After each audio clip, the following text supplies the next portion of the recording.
Well, good afternoon and welcome back to the Little French Homestead. If you are new today, my name is Cherie. Thank you for being here. Today's video is just going to be a little bit different. Now, I have done a few of these in the past, and I have found that quite a few do actually enjoy watching these. We are going to do a little bit what I called pantry preparedness, okay? Or, you don't even have to call it pantry. You can just call it stockpiling. There's so many different names for it. Now, I don't want you guys to think that this is going to be like an all-out, like, doomsday scenario kind of thing. Or like, if the world is ending, anything along that line. I like to go ahead and just make sure that my family and I are very well prepared and stocked for any occasion. So I have lived in Florida now twice, okay? The first time I lived in the Florida Keys, and we had really like no clue when it came to any sort of hurricane preparedness. Now, I'm not just talking hurricane, I'm just talking anything in general. If you live like in Tornado Alley, if you live down where there's fire season, or up north where you have winter storms, you guys want to go ahead and still prepare for some of these things, okay? Anytime there's a sickness in the family where maybe everybody happens to get sick all at the same time, you get quarantined, you need to make sure that you have enough food so nobody has to go to the store.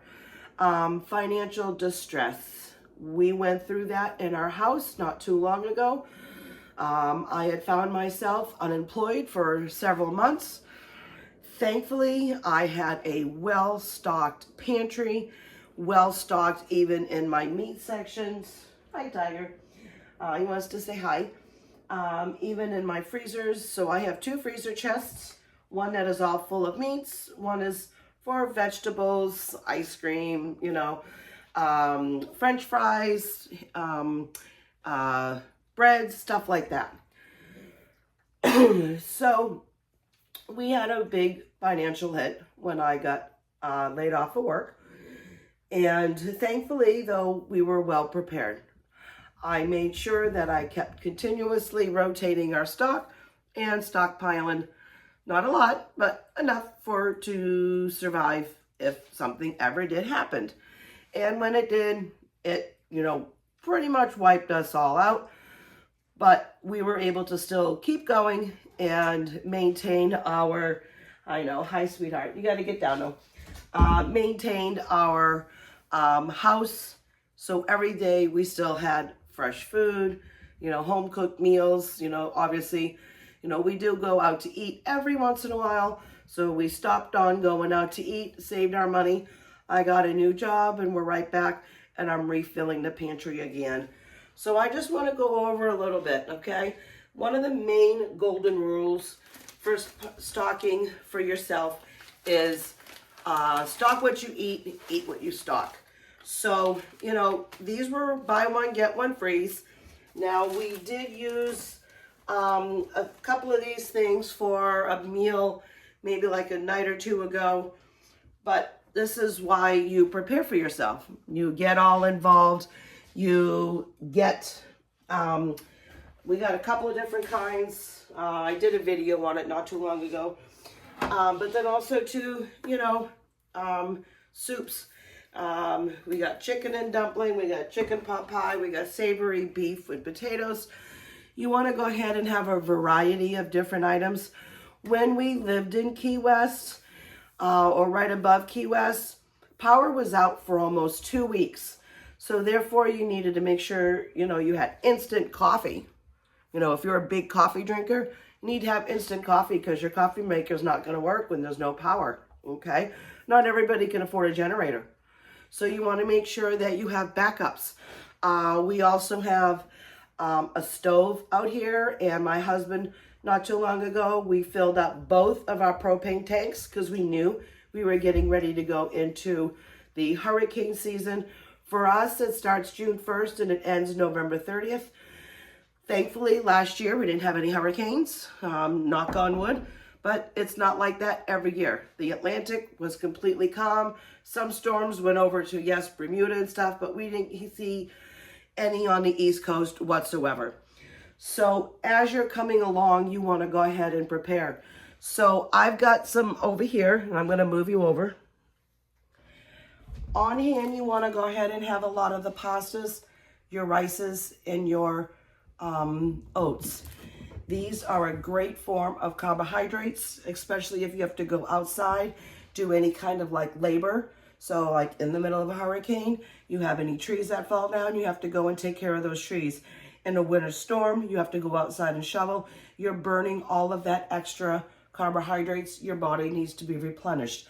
So pastas and rice and stuff like that are a perfect way to help you gain all that back.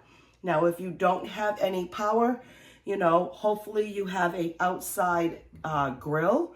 Maybe that's on propane, or maybe if you have like camping stoves, if you're a big camping family, you have maybe some butane and a camping stove out there. You can certainly go ahead and heat up some water and then go ahead and pour this into the cup of soup. It'll be nice and hot for you to go ahead and warm up your inside, especially if you're up north for any type of reasons for going outside. Your other thing you want is your proteins. You know, we're really peanut butter people. Peanut butter, no prepping, no cooking. You open this all up, you take a nice big scoop out, and that will go ahead and give you some great protein. Also, proteins, you're gonna have your canned tunas, canned chickens, canned salmon, anything along those lines that's canned. If you like anchovies or anything like that, stockpile those. I mean, not like go outrageous, go to the store and go buy 15 all at once. So you have it, you know, gradually add these into your pantry, okay? Canned beans. Now, I don't really have any beans here. However, I have canned beans, okay?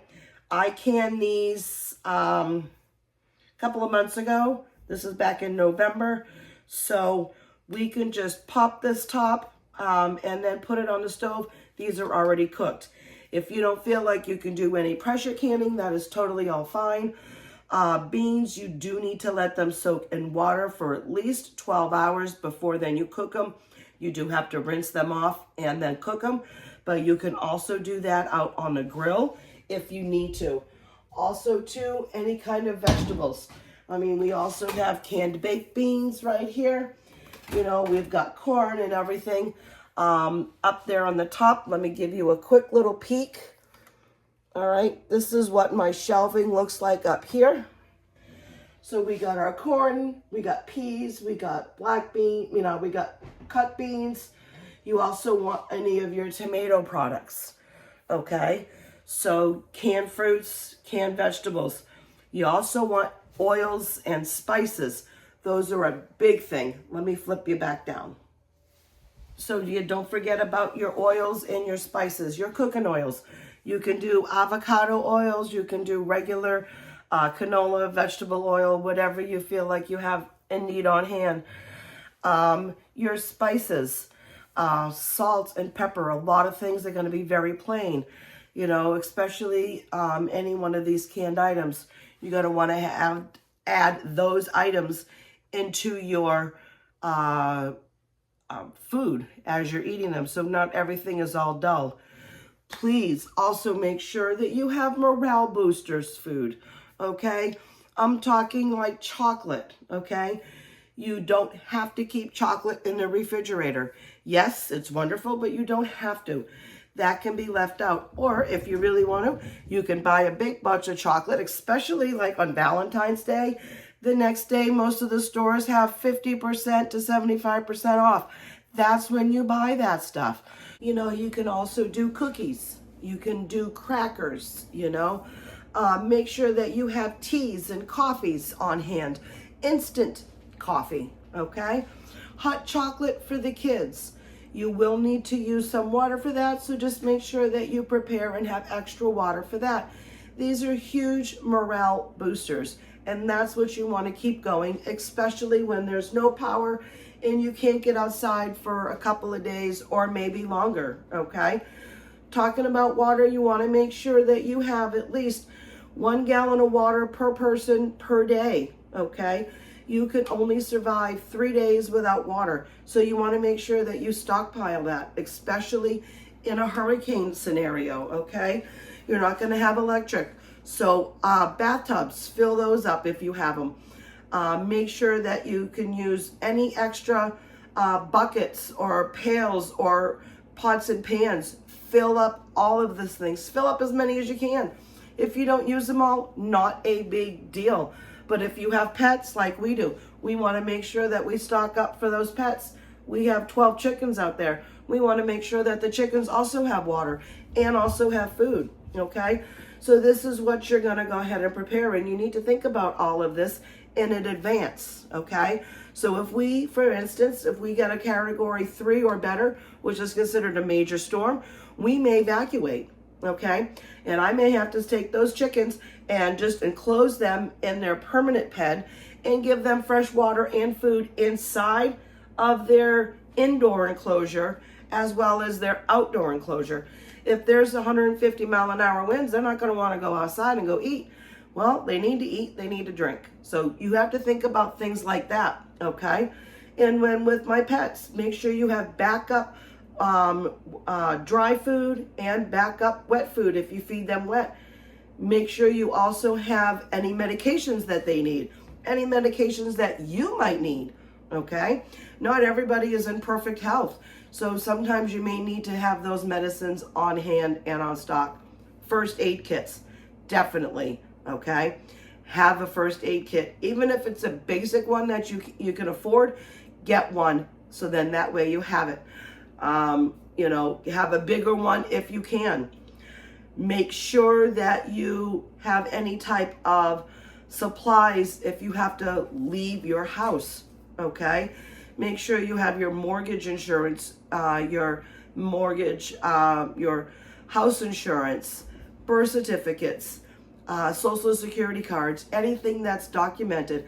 I have a little carrying case that I keep all my stuff in just in case we need to leave in a hurry. I have it and I know exactly where it's at. Make your route plans, okay? Don't rely on GPS. Use your, they have maps of states still, you know, in existence, believe it or not. Grab a couple of those, okay? Have one in each car, have one inside your house, okay? Make those plans, get those ready. Make sure that you have, you know, not only your evacuation plan, but make sure you go ahead and have your contact information. So when you have family and friends that need to know your location, make sure that they know your location. Write this stuff all down. Write your insurance, write your mortgage stuff. Have it down. Even if you want to laminate, go for it. Laminate it. But you want to make sure you have all these contacts ready, because if your house happens to blow away and all that paper left, you're not going to know what your insurance is and all the phone numbers and your policy number and all that. They're going to get bombarded. You want to make sure that you are well prepared on that, okay? So I don't want to panic anybody. This is not my intent here. Just make sure that you stock up and get ready for yourself. Go ahead and just buy an extra can or two of your favorite family items.